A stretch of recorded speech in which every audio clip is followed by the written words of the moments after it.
Pa super, Bogu hvala da smo mogli da se okupimo, evo i da počnemo ovaj serijal. Mislim da je jako važan iz prostog razloga što je jako zanemaren.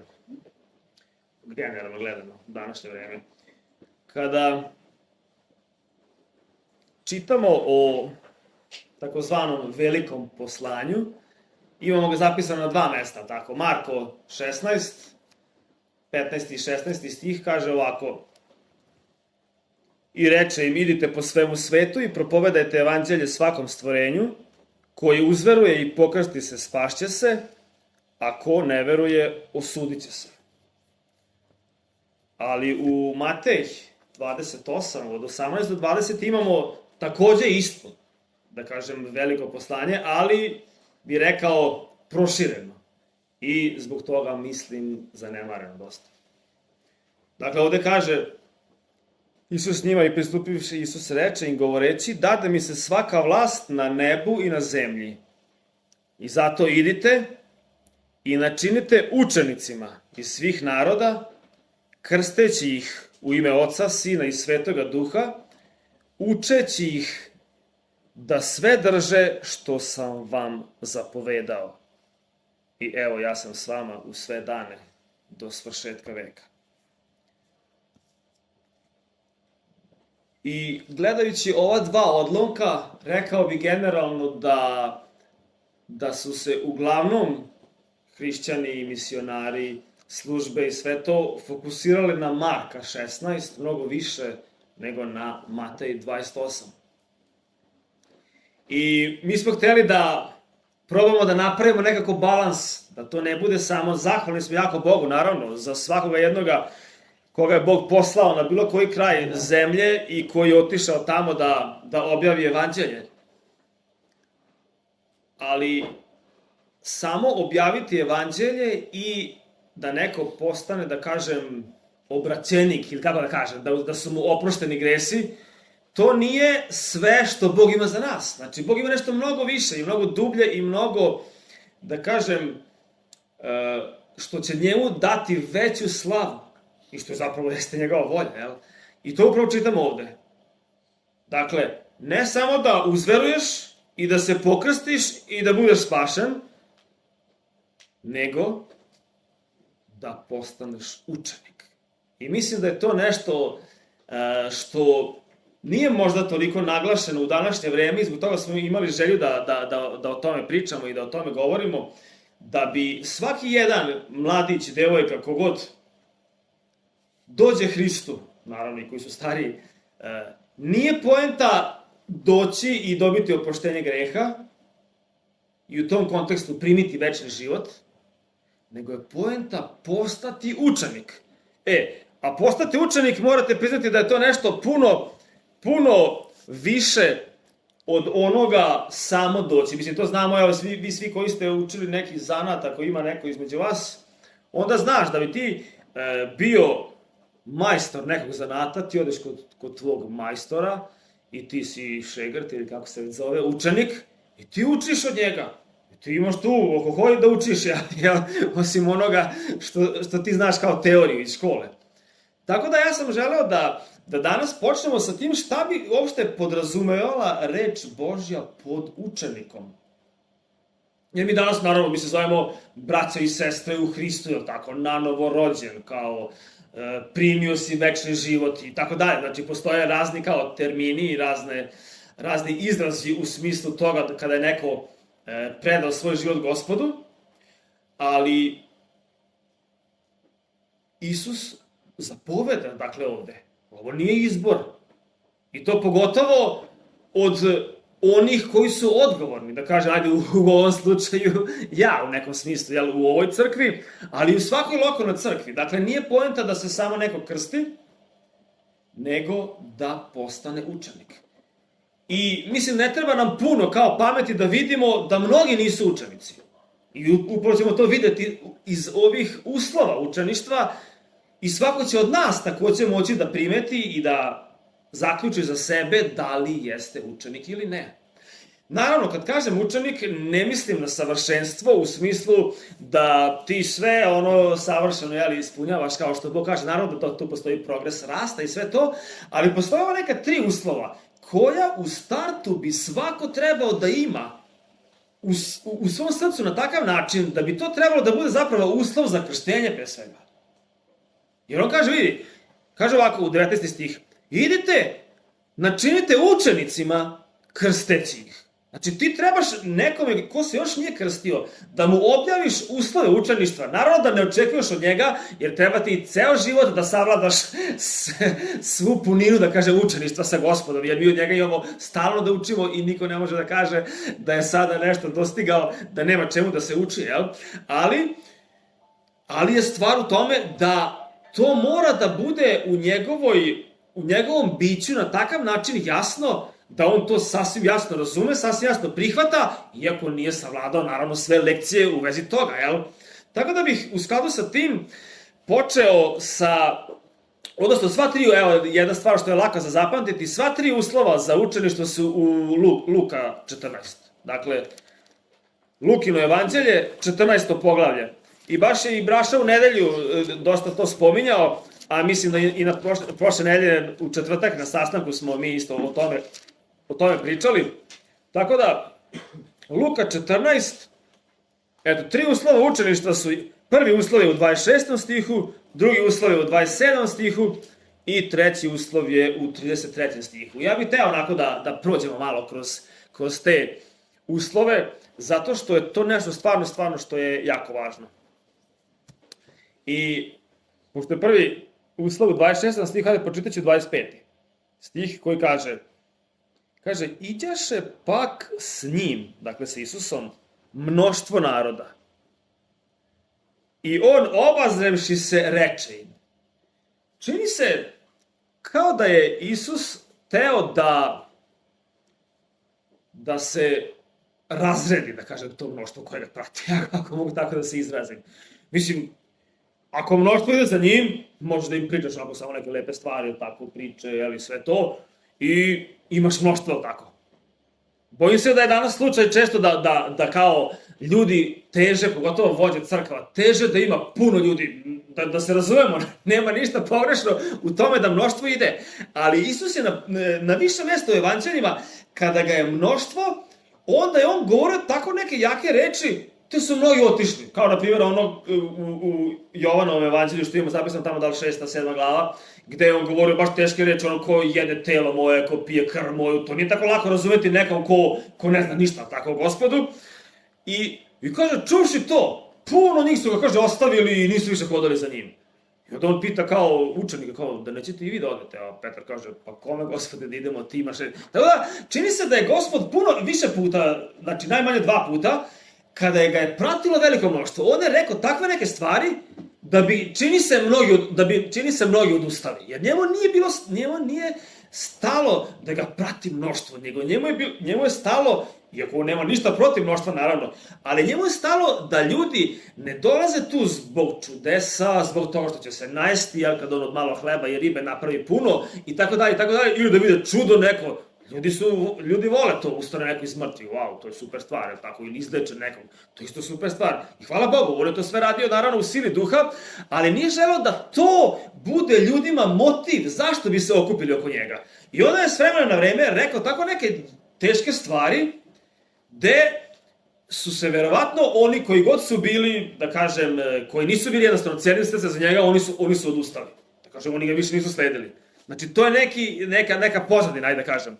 I onda on kaže ovako, u 26. stihu, ako ko dođe ka meni, a ne mrzi na svojega oca i na majku, i na ženu, i na decu, i na braću, i na sestre, i na samu dušu svoju, ili na sam život svoj, ne može biti moj učenik.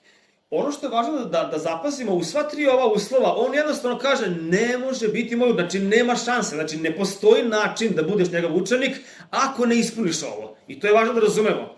Ja sad stvarno ne želim da ulazim u ono, dobro, a šta ako nije ispunio to, a ipak se nanovo rodio, ipak je primio oproštenje greha i tako dalje. Ja ne kažem da Gospod njega ne prima. A ja samo želim da kažem da Gospod ima nešto mnogo više za tebe. I ako je sam Isus bio učenik, dok je bio ovde na zemlji, sećate se to iz Isaije proroka, gde se govori o njemu i kaže da svako jutro budi mi uvo, odnosi se na Isusa, koji će doći tek za 500-600 godina, kada je Isaija živeo pre Hrista, kaže, budi mi uši da slušam kao učenici. I mi to vidimo iz Evanđelja, da Isus kazao, ja ne mogu ništa niti govoriti, niti raditi, osim onoga što čujem od mog oca i što vidim da on radi, to ja radim, jel? Tako da, vidimo veoma jasno da je Isus, kada je uzeo telo i bio ovde na zemlji, on je slušao svoga oca. I pokorio se, i sam je to otvoreno rekao, ja nisam došao da činim svoju volju, nego sam došao da činim očevu volju i tako dalje. Tako da, ako je on sam pokazao da je učenik u tom kontekstu oca svoga, onda nema nikakvog razloga da mi ne želimo da budemo njegovi učenici. Tako da ja bih ohrabrio svakoga. Nemoj da se zadovoljiš sa time što su ti oprošteni gresi i što si se krstio i što si ti u nekom, u smislu da kažem vernik, jel? Božje dete, znači ne kažem da nisi. Ali, želim da ti kažem da nikada nećeš iskusiti puninu Hristovog života i puninu radosti i puninu zadovoljstva koje Gospod ima pripremljeno za tebe ako ostaneš na tom nivou. Nećeš definitivno.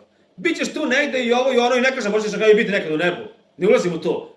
Ali si propustio najbolje. Propustio si nešto za čime mislim da možeš da žališ, ako mogu tako se izradim kroz večnost. Jer čini se da će tamo biti nečega, ne znam čega, kategorija nekih u smislu, na primjer, sjećate se ono kad Gospod kaže, tebi je evo vlast na 10 gradova. Šta god to značilo? A tebi je evo vlast na 5 gradova. Šta god to značilo? Ali nije isto. Znači ovo je na 10, ovo je na 5. Tako da, ima tu raznih stvari koje mi naravno još ne možemo ni da razumemo. Ali, u svakom slučaju, Gospod nam ovde daje ove uslove učeništva, jer on zna da je to najbolje za nas. Ja bih tako voleo da će svako od nas, mislim, ja sam isto negdje na tom putu, daleko od toga da sam ja ne znam ko zna gde dogurao, da, znate, ali jednostavno tom sam putu i učim se stalno tom putu, dakle da budem učenik Isusa Hrista. Sada, prvi uslov je, kao što je ovde rekao, da njega moramo staviti na prvo mesto u našem životu. Gospod je nekada koristio tako jake reči, kao na primer, ako te ruka sablažnjava od ceci, ili ako te oko sablažnjava, iskopaj ga, ili ono što sam spomenuo kao ko pije moju krv i ko jede moje telo, taj će imati život veći. Isus je koristio nekada tako jake reči, na primer, kaže da kao što, ako kao Kamil može da prođe kroz iglene uši, zamislite ono, koka je ušica od igle, ono, da se konac povlači. Znate, Isus je imao smisao i za humor da kažem, kaže, tako je bogatome teško ući u carstvo nebesko. Nema nikakvih dokaza, naravno, da su postala navodno neka vrata u Jerusalimu, koja su bila mala, pa je Kamila morala da se rastereti i mogla da prođe, to nema nikakvog dokaza za to i to su, čini se, ljudi izmislili, ali čuli ste možda za takvo neko tumačenje, nego jednostavno Isus govori jednostavnu stvar, da je nemoguće, kao što je Kamili nemoguće da prođe kroz tu ušicu od igle, tako je bogatom ili onome koji se uzda u svoje bogatstvo da uđe u carstvo nebesko. I to je jedan kroz jedan, to je toliko lako, to je toliko jasno rečeno, ali su, kažem, korištene jake reči. U ovom kontekstu ovde, Isus stvarno isto koristi jednu jaku reč i on kaže mrzi. Znači, ako neko kaže ne mrzi tatu, mamu, brata, sestru, ženu, decu, tako dalje, on ili svoj život ne može biti moj učenik. Šta bi mi kazali? Pa stani, kako sad, Isuse, ti govoriš da treba da se mrzi, a s druge strane kažeš, deco, slušajte svoje roditelje, muževi, volite svoje žene, tako? A ovde kaže, ako neko ne mrzi svoju ženu. Naravno da ova mržnja koja je spomenuta u ovom kontekstu je definitivno relativan pojam. Da, u odnosu na ljubav koju moraš da imaš prema Gospodu, sve ostalo će da bude kao mržnja. U tom kontekstu on misli. Tako da, ljubav prema Gospodu mora da bude nešto što je u potpunosti iznad poimanja svake vrste ljubavi, prijateljstva, povezanosti, zajedništva, drugarstva, čega god, razumete, koje možeš da imaš ovde na ovoj zemlji. I to je nešto, vidite, što svako može sad da zapita sebe. Onako, realno. Gospod svakog od nas sad pita. Da li je on stvarno ono na prvom mestu da nema apsolutno nikakvu konkurenciju. Znači, nema apsolutno ništa što bi moglo da se uporedi sa njim ili sa ljubavlju, da kažem, prema tom nekom drugom u odnosu na ljubav koju imaš prema samom Gospodu. I ako osjetiš i znaš u svom srcu da, istina je. Volim na njega, mislim, tu je on, ali kao, ne mogu da vidim nešto posebno puno uzvišenije da volim njega od nekog drugoga ili slično mi je ili lupam, ne znam. Onda je samo vreme da se pokažeš. Da se pokažeš za ono vreme koje si živeo, da ti on nije bio na prvom mestu i da od sada kreneš imajući na umu to.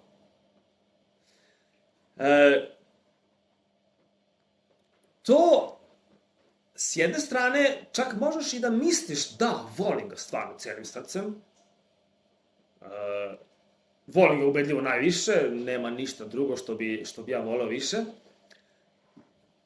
I ako je tako, ako misliš da je tako, kod tebe, a i ako je zaista stvarno tako, onda hvala Bogu. Ali može biti da misliš da jeste tako, ali Bog će ti kroz vreme sad koje ide davati testove. Dakle, Bog će ti davati situacije u tvom životu gde ćeš ti jasno u stvari moći da vidiš da li je to zaista tako ili nije. Naprimjer, može se desiti da je stvar, da imaš recimo izbor. Da li, naprimjer, da odeš na sastanak ili da odeš negdje drugde. I ja ne kažem da će u 100% slučajeva biti stvarno takva situacija da ne može biti izuzetak kada stvarno te je Bog poveo da umesto na sastanku odeš negdje drugde. Da s nekim prijateljem da porazgovaraš, da mu podeliš evanđelje, da ovo, da ono šta god bilo. Ali mislim da svako od nas može znati i neke druge razloge koje, na primjer, za koje će jako lako opravdati nedolazak u crkvu, na primjer, umoran sam, nisam se naspavao, ili, ne znam, ova je na redu da propoveda, ne znam pa šta će priča, ili, razumete, znači razne stvari, dok sa druge strane, u toj istoj situaciji, kada si isto toliko umoran, isto toliko neraspoložen i ovo ono, i ljudi pozovu na fudbal i odeš. I ništa nije problem u fudbalu, razumete? Nego ovo govorim samo kao neki banalan primer u smislu da bi mogli kroz primer iz svog života da shvatite da li zaista više voliš Gospoda ili više voliš to nešto drugo. I sigurno je da svi mi puno puta pogrešimo. Ali to je nešto čemu Bog želi da nas uči. I to je nešto zapravo što Bog želi da svaki njegov učenik, dakle, ali svaki zapravo onaj koji je nanovo rođen treba da bude i učenik. O tome se radi. Dakle, 2 dela poslanja, kao što smo rekli, Marko 16 i Matej 28. Tako da, to je nešto, da kažemo, što Bog želi da nas uči. Deca, žena, tata, mama, braća, sestre, raznih ima situacija. I Bog će testirati. Pogotovo oni koji imaju možda roditelje koji nisu obraćeni i tako dalje, jel? Puno stvari tu ima. Ali, ljubav prema Gospodu, znači, je nešto što je toliko važno da bi ti bio učenik, jer bez toga ne možeš biti učenik. Mislim, i onda ako nisi učenik, onda šta si, mislim, jel? Onda si kao obraćenik si, okej. Ali, ja mislim, šta mislite vi, zašto? I kad prođemo kroz sva ova 3 uslova, onda ćete vidjeti šta je moja poenta.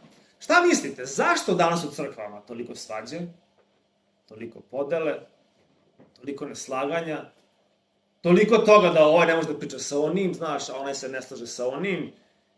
Jel tako? Mislim, ne pričam bajke, vrlo dobro znate o čemu pričam. I postavlja se pitanje zašto? Ako je svima na prvom mjestu Gospod,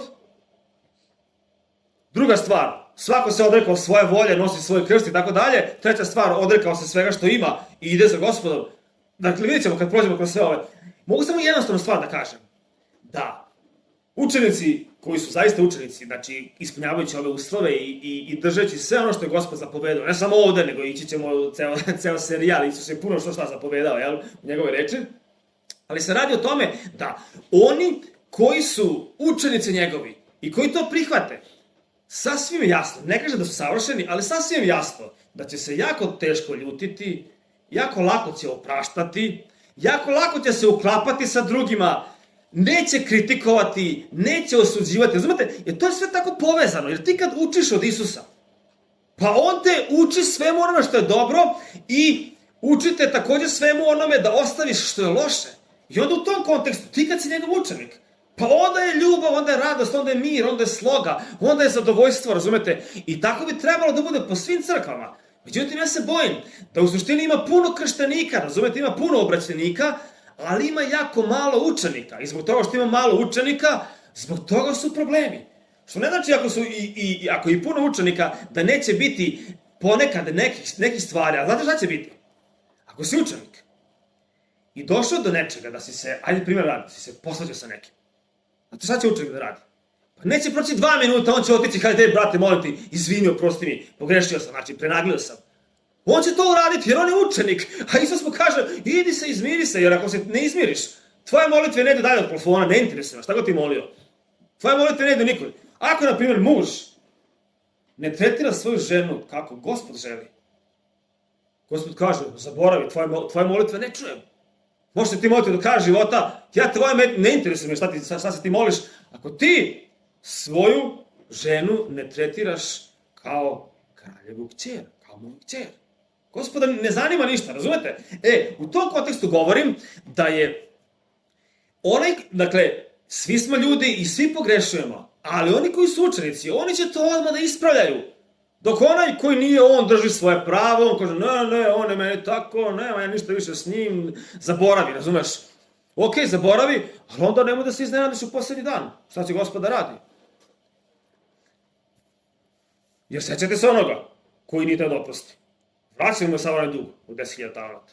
Ok, ne da oprostiš, u redu ti je, evo ti sada, pa sad ga vraćaj u zatvoru tamo. Tako da to su ozbiljne stvari. Jel? Ali vidite, ali toga toliko puno među hrišćanima. Puno je neopraštanja, nažalost. Puno je osuđivanja, puno je klevetanja. Zašto toga puno? Pa zato što nisu ljudi razumeli ove uslove učeništva, nisu razumeli ono što je sam početak Hristove nauke. Dakle, baš kažem, evo da sad treba da se za nedelju 2 krste Delija i Nemanja, nije sad tu, on i njima sam rekao, vidite, ja znam da niste vi savladali sve te lekcije kao učeništva koje se uče, da kažem, ceo život, ali ovo je nešto što morate da znate i pre krštenja. Dakle, napravite učenike iz svih naroda, krsteći ih. Tako da to što se tiče učeništva, to mora da bude jasno svakome onome, jer ako neko, na primjer, kaže, ne volim Gospod celim srcem, ja jednostavno da te krstim onda. Ja to ne mogu da ostavim kao da kažem, ok, možda ćeš kroz vreme naučiti da ga voliš celim srcem. To nije nešto što se može ostaviti. Iako ne očekujem da si savršen, naravno, u tome, kao što niko nije savršen i uvijek možeš da uzrastaš. Ali hoću da kažem, mora da postoji taj jedan osnov potpuno jasnog izdvajanja Gospoda Isusa u odnosu na sve drugo što uvijek može da bude u odnosima, kao brat, sestra, muž, žena, tata, mama i tako dalje, kao što smo čitali. Dobro, drugi uslov. I ko ne nosi krsta svojega i za mnom ne ide, isto tako jasno kaže, ne može biti moj učenik. U 9. poglavlju ovog istog evanđelja se govori još malo jasnije o tom krstu, gde govori 23. stih, kaže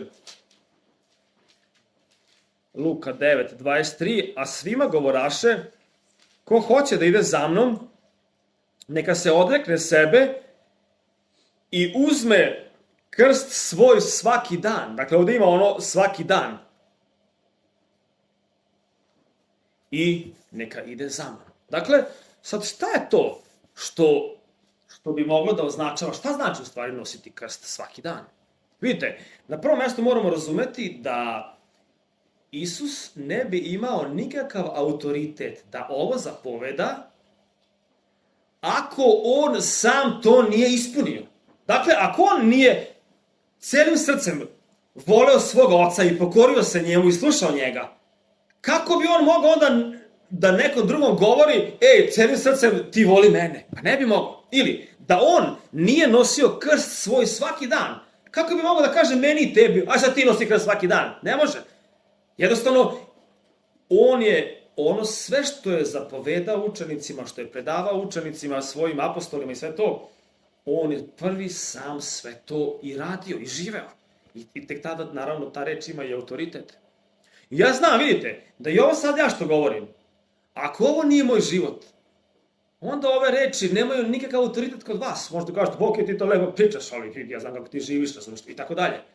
I daleko od toga da sam savršen u ovome, razumete? Ali samo hoću da kažem, dakle, to nas dovodi, dakle, u još dublju odgovornost, da sada ti, kada nekom propovedaš evanđelje, ti si takođe taj koji moraš da imaš primer svog života i ako nemaš, hoće samo da kažeš, pa okej, lepo ti to meni pričaš, ali gledaj, ja sam tebe juče video ili prekjuče da radiš ovo ili ono.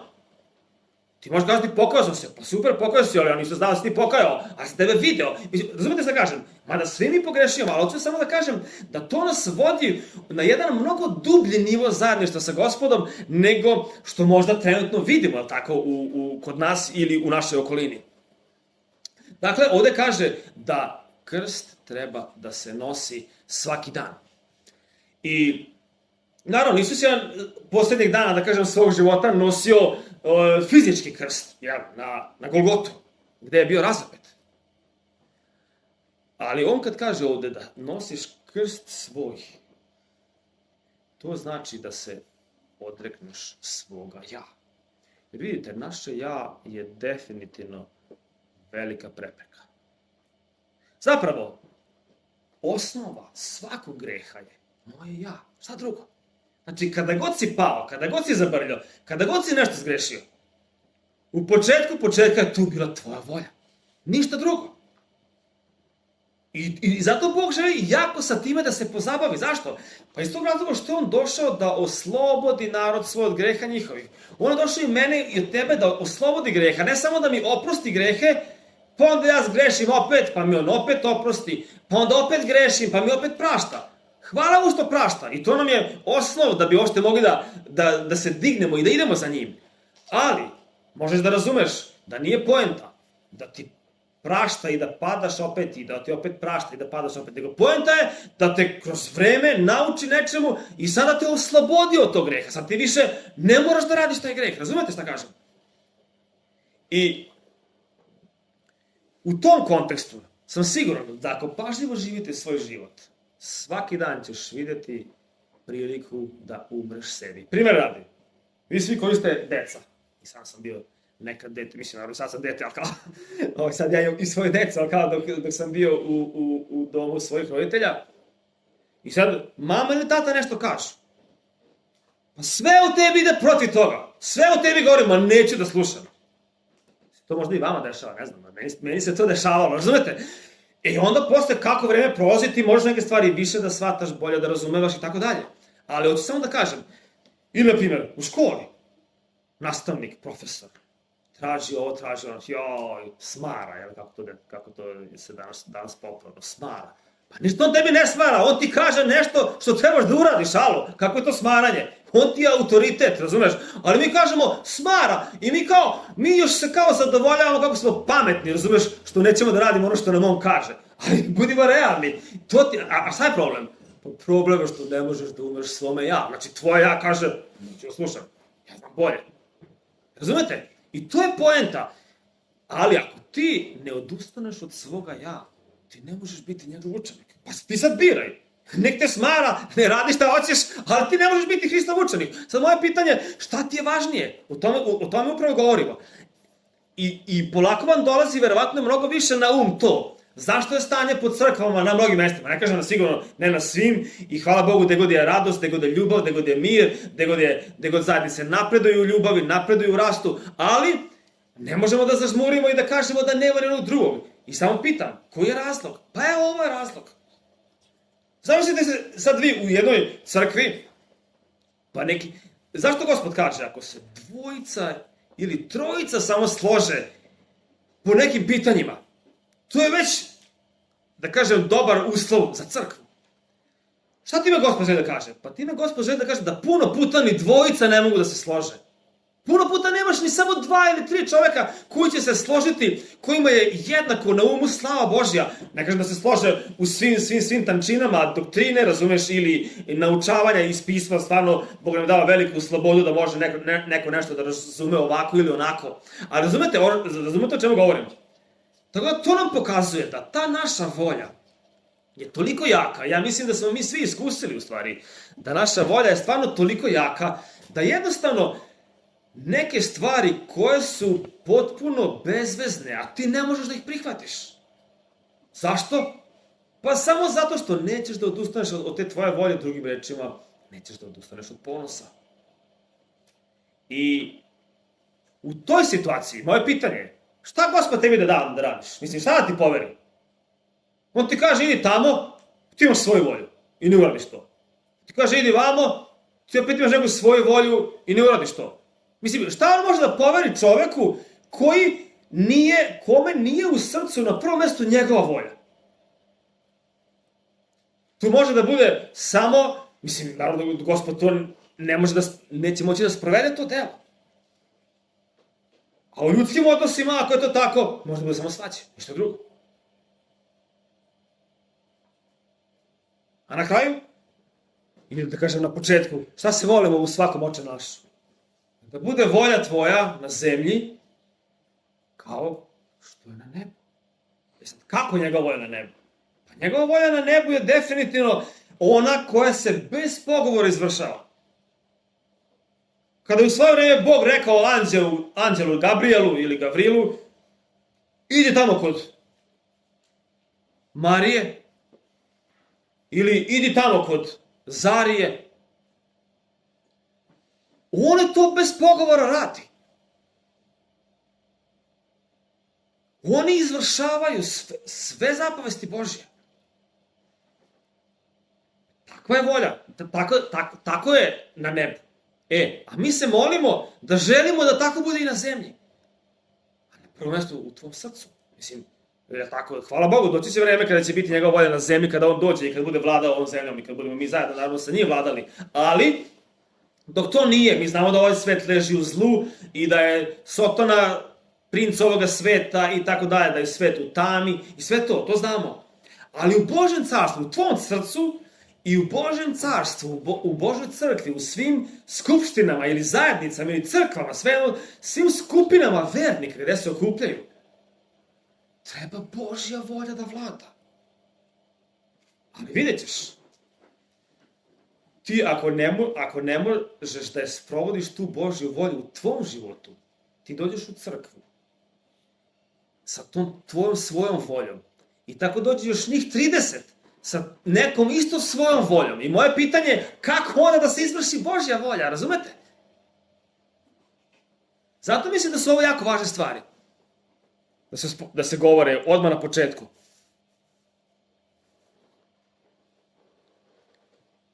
I onda treći uslov učeništva u 33. stihu, tako dakle, svaki od vas koji se ne odrekne svega što ima, ne može biti moj učenik. Ne znaš koja je teže od težeg, jel? A u stvari može da bude sve lako ako se predamo Gospodu. Ali vidite, ovo je jedna jako važna stvar. Odnosno, jako lako nam opipljiva, odnosno jako lako za osetiti ili jako lako za videti gde se nalaziš u tom uslovu, odnosno u ovoj stvari. Jel? Dakle, prosto rečeno, Isus kaže, moraš voleti mene više od svih materijalnih stvari.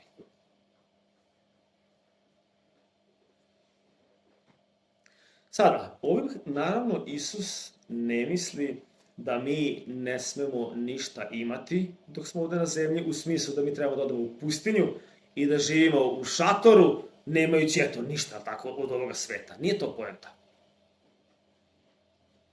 Nego je poenta da Isusa moraš da voliš više od svega onoga što imaš. Dakle, nije poenta da ne smeš nešto da imaš, nego je poenta da Isusa moraš da voliš više od svega toga što imaš. Međutim, često se desi da stvari koje mi imamo nas počnu da poseduju. Razumete to? Na primjer, kupiš novo auto i taj auto osjetiš kako te on poseduje. Ti si jedne strane kao poseduješ njega, tako, ti si ga kupio. Ali ti vidiš da on počne u stvari da poseduje tebe. Pa onda, ne je Bože da ga neko ugrebe, tako, ili da se nešto, da ga neko očeše ili tako. Ili si kupio telefon, nov telefon, razumeš? Ja ne kažem, vidite, lepa stvar je čuvati imovinu koju imaš. To je zapravo po Božoj volji. Po Božoj volji je da one stvari koje imaš, da ih održavaš i da ih čuvaš. Ali, može da se desi, i vi to sigurno znate iz svog iskustva, da li te ta stvar poseduje, da li je samo imaš, ili te ona poseduje na takav način da si ti vezan za nju, da ako bi se nešto sad desilo od toga, ma ti bi puko bre, ti bi izvikao se, izdeno bi se, možda bi se i potukao. To su stvari kao koje mogu jasno ti pokažu. Ili, na primjer, ti možda misliš, pa dobro, imam ja različite tu stvari, ali to mene ništa, to mene kao ne vezuje kao ja, meni Gospoda prvo mesto, okej? Onda Gospod dopusti test, na primjer, pa dopusti da ti džeparoš u autobusu izvuče taj novčanik, pun para. Tu je jedna situacija, na primjer, gde možeš da vidiš da li voliš više Gospoda ili pare. Što ne znači da je pogrešno što se ti ima para u novčaniku, da se mi razumemo, jel? Pare su nam neophodne. Ali, ako je Bog to dopustio, to ima jednu sasvim određenu svrhu i razlog zašto je to dopustio i može biti baš upravo to da ti on pokaže koliko ti jesi ili nisi vezan za te pare koje su u novčaniku. Zašto Bog dopusti da se mnogim vernim ljudima desi da im neko nešto ukrade? Šta mislite? I vidite, puno puta to će se desiti baš onima koji hoće da budu učenici. A onima koji hoće samo da ostanu obraćenici, njima se puno puta tako stvari uopšte neće ni desiti. Jer da se razumemo, Gospod odgaja učenike. Ako kaže neko hoće da bude moj učenik,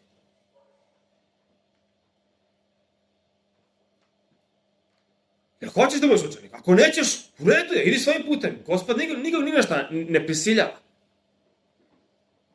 Ali, ako hoćeš da budeš učenik, onda moraš da prođeš kroz školu učeništva.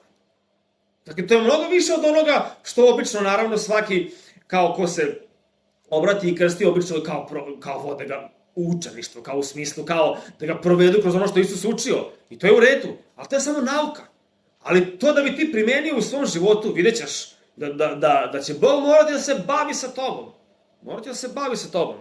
Pogotovo po pitanju svih ovih stvari, jel? Ali po pitanju, materijalne stvari su jako, jako povezane, zato što Gospod kaže, ne možete služiti Bogu i, ne kaže đavolu, kaže Bogu i bogatstvu. Tako da, novac je, ili materijalni imetak je jedna stvar koja nas toliko testira, koja nam toliko pokazuje o nama samima. Pokazuje nam zapravo da li smo učenici ili ne.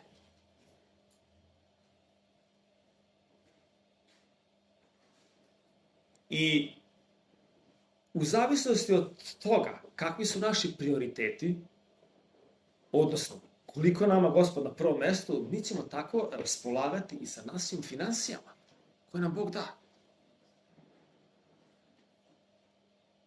I jedini način da ako si, na primjer, imaš problem da si škrt, ako imaš problem da ne voliš da daš, ako imaš problem da si teške ruke, što bi se reklo, razumeš, u smislu davanja, a tako je jedini način. Jedini način je da počneš da daješ.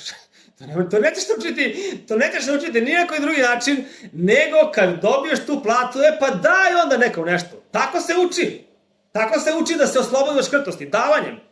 Ako, na primjer, imaš jako veliku požudu za hranom, tako je način da te Gospod oslobađa od toga. Hoćeš da postiš. Jednostavna situacija, jednostavni primjeri. I neka nas Gospod što pre, da kažem, uvede u stvari koje se tiču njegove volje, odnosno učeništva. Ali vidite, bio je jedan mladić koji je došao kod Isusa i Isus je od njega tražio da proda sve što ima. Ali, iz tog događaja mi ne možemo zaključiti da Gospod danas traži od svakog od nas da uradi to.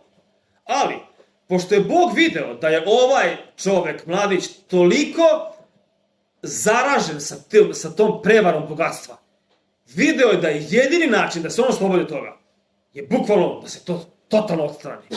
I nažalost, mladić nije mogao to da uradi. Zamislite da je uradio, bio bi jedan od 12 apostola, verovatno. Jer njemu je rekao, idi prodaj sve što imaš i dođi i hajde za mnom. A znate, ima one ljudi koji je iscelio, pa su hteli da idu za njim. Oni kažu, ne, idi ti kući i pričaj svojima šta je učinio za tebe Isus. Tako da, bilo je ljudi koji su hteli da idu za Isusom i on mi je rekao, nemojte ići za mnom. A bilo je oni koji je pozvao da idu za njim. I koji jednostavno ne ispunivši uslov, nisu otišli. Nisu krenuli za njim. Ne znam šta se posle desilo sa tim mladićem. Možda je kasnije to uradio, kad je Gospod otišao. Možda je kasnije shvatio, ne znamo, Biblija nam ne govori o tome. Ali govorim samo da, na primjer, onda, drugi primjer, Zahej. Čak Isus nije tražio od Zaheja da on da pola imanja. Ne. Isus je samo rekao da danas hoće da budem u tvojoj kući. Ali sam Zahej kaže, ja ću pola svojega imanja da dam. Isus kaže, u redu. Dakle, to je nešto što je potpuno individualno. To je nešto što je potpuno individualno i ne postoji zakon da li Bog tebe traži da daš sve ili da daš pola ili da ne daš ništa. Naprimjer, kod Marije i Marte i Lazara ne vidimo da je išta tražila, tako niti su išta, ne piše ništa da su oni dali u tom kontekstu kao da bi bili učenici. Ne. Znači, stvari koje su materijalne prirode su takve da je čoveku jako lako da se obješa za njih. Mislim da stvarno tu ne treba puno da se priča da li je to tako ili nije. I nije pogrešno da imaš, ali je pogrešno da stisneš to. Tako da, ako bi mogao slikovito da kažem, razlika između imanja nečega ili posjedovanja nečega je sljedeća. Ako uzmeš nešto i stisneš ovako svojom rukom, to je moje, ja to imam. Ti to zaista imaš, ali i to ima tebe. I više si rob nego što si korisnik, razumete? Radi se o tome zapravo što ako te stvari posjeduju, onda si ti rob stvari tih, nisi korisnik tih stvari, jesi i korisnik, ali si ujedno i rob. A Bog ne želi da mi robujemo tim stvarima. Ali, ako to nešto što imaš stoji ovako u ruci, i ti kad go treba uzmeš to i koristiš, ako je ovo, kako je bilo šta. Ali ako Gospod u bilo kom trenutku kaže da on to želi da uzme, to je potpuno u redu. Gospod je dao i Gospod ima pravo i da uzme. Jer na koji način ćemo mi odati slavu Bogu ili na koji način ćemo pokazati istinitost reči kada kažemo sve što imam dao mi je Bog, tako, a nije to ništa od mene. Sve mi je to Bog dao. I to je živa istina. Jeste da ti je on to dao. Ali, da li ti to stvarno u srcu nosiš tako, to se pokaže kad ti to on oduzme. Ako se onda ljutiš, onda su to ono bile bajke što si pričao. To si samo lep kliše hrišćanski, je tako? Bog me blagoslovio, Bog mi je dao i sve to. Što jeste istina samo po sebi. Ali, kad nešto ili ako nešto Bog od toga oduzme, onda se u praksi pokaže da li si ti zaista i verovao i shvatao da ti on to dao. Tako da, prvi uslov da ti je ljubav prema Isusu u potpunosti iznad bilo čega. Psalam 73. znate ono što Asaf kaže. Koga imam na nebu? I sa njim ne treba mi ništa što je na zemlji. Dakle, to je da kažem, izjava nekoga koji je učenik. Drugi uslov. Ne želim jednostavno svoju volju da tvorim, Gospode, nego želim da tvorim tvoju volju. U svim oblastima ovog života, vidite, svi mi imamo 24 sata na dan. I znam da nećete biti iznenađeni ako kažem da Bog ima svoju volju kako tih 24 sata ja danas da iskoristim. Svima je Bog dao 24 sata, niko nema ni više ni manje. Šta mislite? Zašto je onda neki hrišćanin ovoliko uzrastao, neko je tamo, neko je toliko dobio pobede nad gresima koji su ga mučili, neko se i dalje... Zašto? Sve u ta 24 sata. Ni onaj drugi ima više vremena, niti manje. Svako ima isto vreme i samo je stvar, da li to vreme ja koristim po volji Božjoj ili po volji svojoj.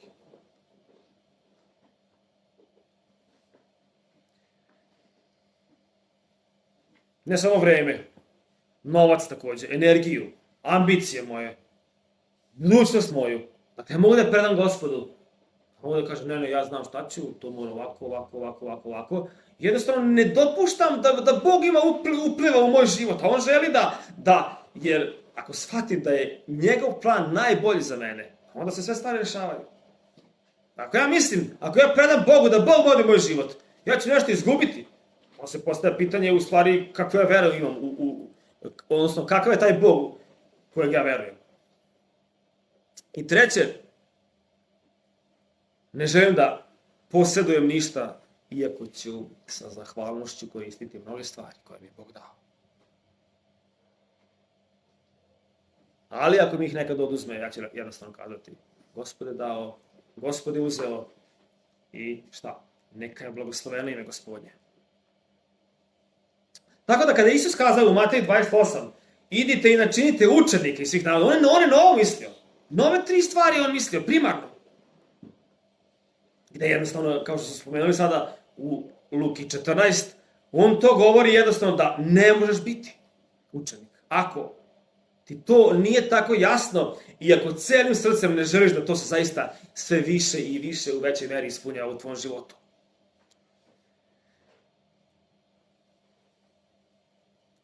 I šta Gospod kaže ovde između ovih uslova? Govori zapravo o jednom čoveku koji je postavio temelj, ali nije zidao i postao je predmet ruganja. Postao je predmet ismevanja. U kontekstu ovoga svega o čemu smo govorili, ne mogu to drugčije da zamislim, nego da bi temelj bilo da si se, došao si Hristu, obratio si se njemu, primio si oproštenje greha. Međutim, ne želiš da budeš učenik i ti si u suštini ruglo. Ja stvarno ne mogu da kažem kako će Gospod to gledati u posljednji dan i ovo i ono.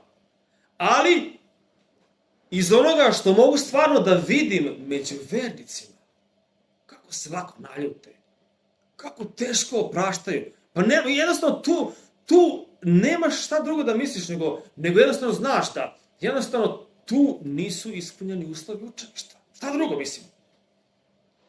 Tvoja volja je toliko jaka da ne možeš da pređeš preko uvrede. Šta si mi ti tako nešto važno da tebe ne sme niko da uvredi? Mislim, o čemu pričamo? Ko si ti? Da tebe ne bi smeo niko da uvredi. Mislim, da se razumemo. Što ne kažem da treba da se vređamo, ali evo, ako sad mene neko uvredi, pa sad stani, ko sam ja da mene neko ne bi smeo da uvredi? Razumete? Kao, koji je moj poen da ja budem ljutka? Šta? Ja sam kao neki dasta, šta? Ja sam neko i nešto, pa sad, zato je to problem što se neko usudio mene da uvredi, ili šta? Mislim, razumete koliko je to nenormalno? Ali vidite, sa time ljudi imaju problem. Sa time se hrišćani suočavaju na toliko mesta. Mislim, nije vam to nepoznato, nažalost.